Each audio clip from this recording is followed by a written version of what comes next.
When we left the newbies, they were out to dinner at a Chinese restaurant with Coach. And remember, Coach wasn't going to give back their utensils until they'd shared a secret with the group. Let's hear those secrets starting at the top of page 127. Well, he started. This is Lou speaking. Well, he started, giving us his attention again. I'm albino. Duh, Patty groaned, slapping her hand on her forehead. He said a secret, fool. I wanted to chime in and say that if he had told me that a few days earlier, it actually would have been a secret to me. But then I would have had to admit that I thought he might be an alien, and that wasn't exactly the secret I was wanting to share. Yeah, I already knew that, Sonny said softly. So did I, Coach said, putting the silverware in his right hand back in his left. Wait, Lou said, clearly fearing that his meal would be held up.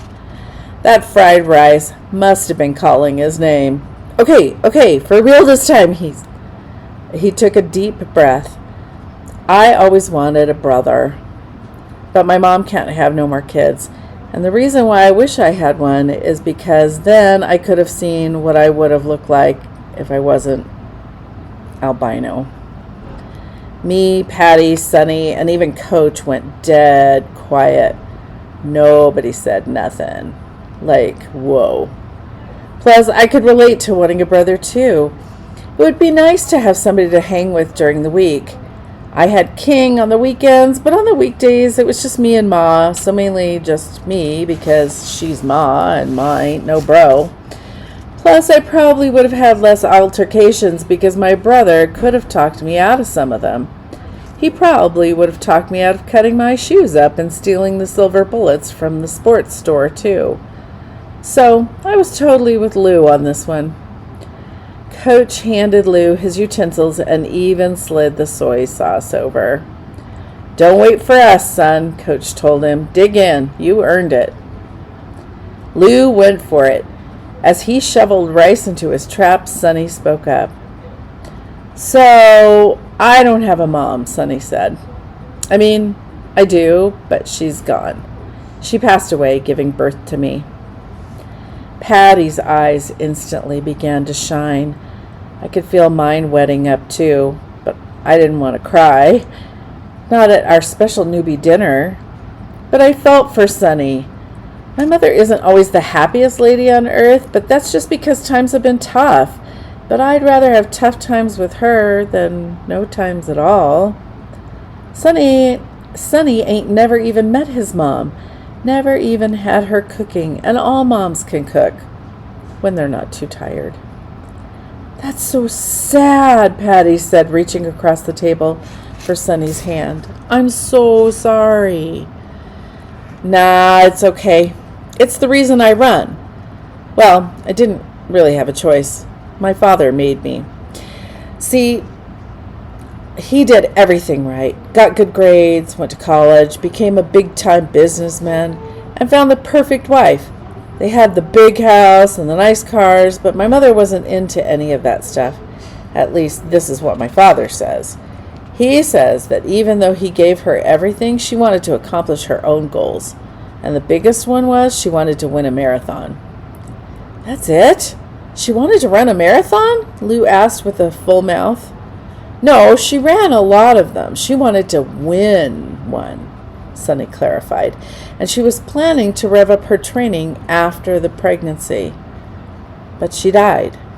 So my father made me run. He felt like I owed it to her. I hated it at first, but I didn't have a choice. But now, because I've been running for so long, I don't even think about it anymore and kind of feel like I can somehow connect to her in this way. So, your daddy used to run you, I asked? Pretty much. But was it to punish you? I darted my eyes from Sonny to Coach, who sat listening closely. Sonny's face started to pale. I guess. But ain't that child a ghost? Patty cut me off, still holding Sonny's hand. Sorry, I didn't mean it like that. I backed off. I was just saying. There's someone else at this table who might be guilty of doing the same thing, running kids for punishment. I gave Coach a dramatic glare, and everybody laughed, lightening the mood. Hey, Patty focused back on Sunny. She let go of his hand and readjusted herself in the booth. I totally understand. I get it. Not the punishment part, but the part about your mom. My secret is sort of like that, too. Sliding Sunny's utensils over to him, Coach nodded but didn't say anything. He just listened and doled out the eating utensils. He put another set in his right hand. Those were going to be Patty's. Really? Sunny said encouragingly. Yeah. I'm adopted, as all y'all already know, Patty continued. But I'm not like most adopted kids. Most don't know their folks. But I know my mom. You do? Lou asked, with a mouthful of rice this time. He looked so surprised, like he should have known this about Patty since they had been best friends for so many years. Yep, me and my little sister Maddie go see her all the time, Patty said. She's cool. So why she give you up then? Lou said stupidly. Lou, Coach snapped. Lou stopped chewing. Coach pointed at me and Lou. Why was he pointing at me? And said, Thing 1 and Thing 2, what y'all do before I picked you up? Study the world's most inappropriate questions? No, it's okay, Coach, Patty said. It's actually a good question. She rested her hands on the table. She actually gave us up because she doesn't have legs. They had to get cut off because she got the sugar. Patty paused to make sure we knew what she meant by the sugar. I guess our faces made it clear that we didn't because she continued. Diabetes. But who takes care of her? I asked. She takes care of herself mainly, but she couldn't take care of us, Patty explained, now fingering the corners of her eyes. So you run for her, Sunny said, now understanding how Patty could somehow relate to his story. Yeah, Patty swallowed. I run for her. Coach handed Patty her silverware. That leaves you, Ghost, he said, and let me tell you, I still wasn't sure what my secret was going to be, but I definitely knew I had to think of it quick because my duck was getting cold, and cold duck didn't sound too good. At first, I was going to tell them about the shoes that I stole them, but then I figured Coach would not be okay with that, and even though he said we were all telling secrets that we were all going to keep, I had learned a long time ago that adults play by different rules, so that was out.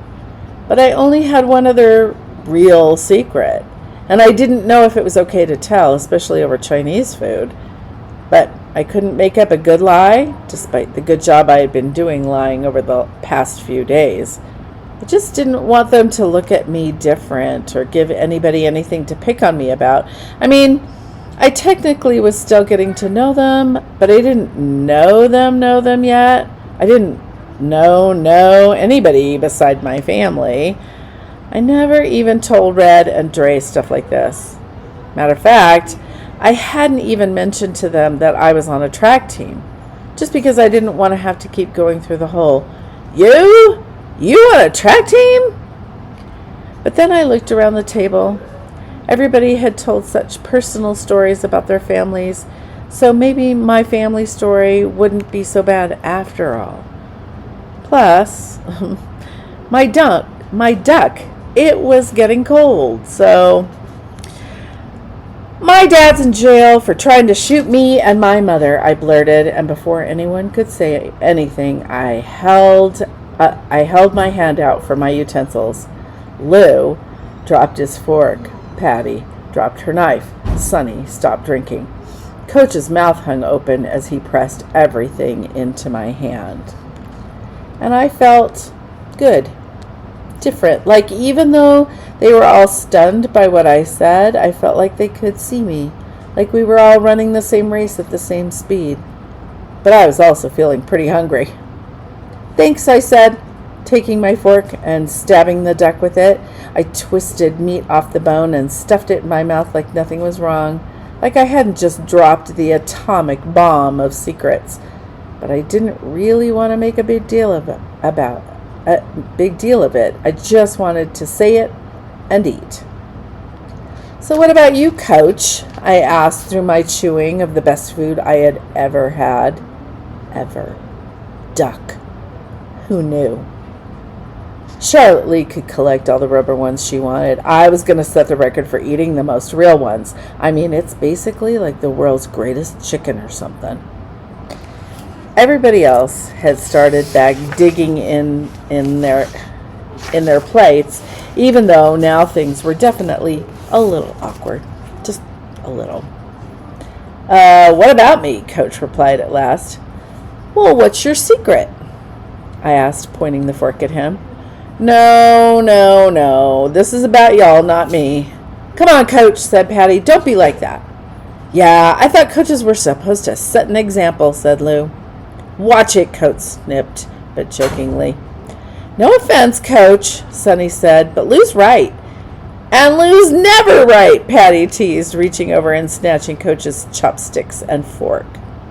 Coach shook his head. I can't believe this, you dirty little rats. But I like the fact that y'all are ganging up on me. That means my plan is working. He put his hands together like an evil villain. You're bonding.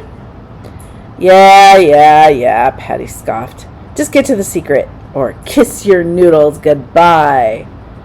Coach snickered. Okay, he started. Well, it's true, Lou. I did run in the Olympics, and I won a gold medal. Coach looked pointedly at each of us, one by one. Okay, so there, he said, snatching his fork and chopsticks back from Patty. And the conversation for the rest of the night was pretty much all about the Olympics.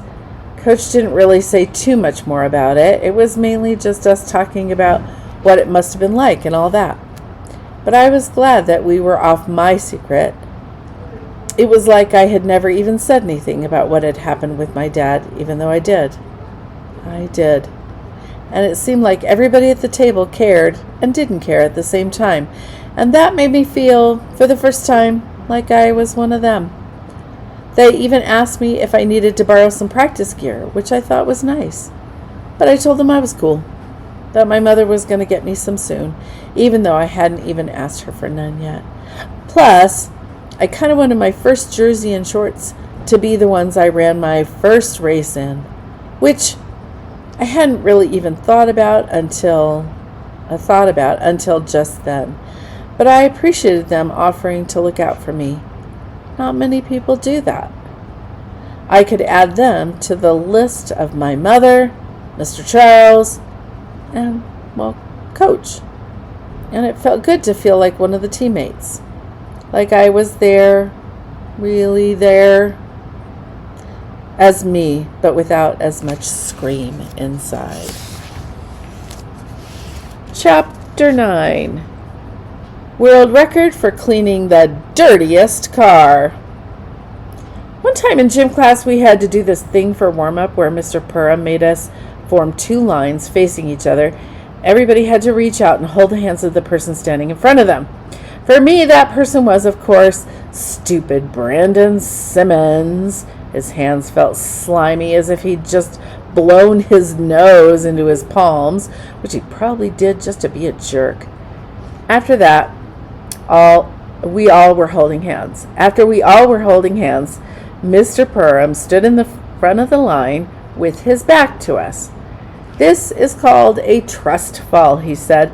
I'm going to let myself fall backward, and I'm trusting you all are going to catch me. Like stage diving? Greg Dodson said. Mr. Purra turned around. Pretty much. For someone about to be all trusting, he looked kind of worried. Shoot, I was worried for him. I mean, I wouldn't trust somebody like Brandon to catch nobody other than himself or Monique. But Purra turned back around, took a deep breath, and leaned back. That's basically what the whole "you gotta tell a secret to eat" thing Coach pulled on us was all about. It was like a trust fall with words, a warm-up to being defenders. By the end of the dinner, it seemed like we were all connected in some strange way that none of us had imagined, and it stayed that way as we came to practice on Monday. I like that analogy that Ghost made. Telling a secret was kind of like a trust fall with words. We'll pick up tomorrow with the next track team practice.